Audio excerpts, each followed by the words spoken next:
Hello, in front of me I've got GARMIN EDGE 540. In this video I'll show you how to manage climps.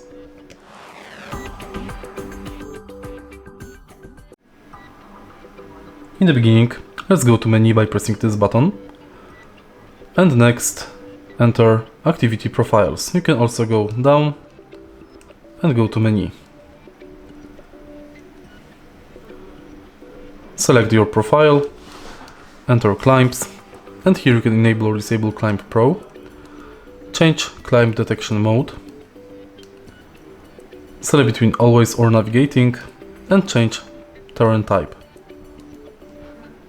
If you find this video helpful, please leave like, comment and subscribe.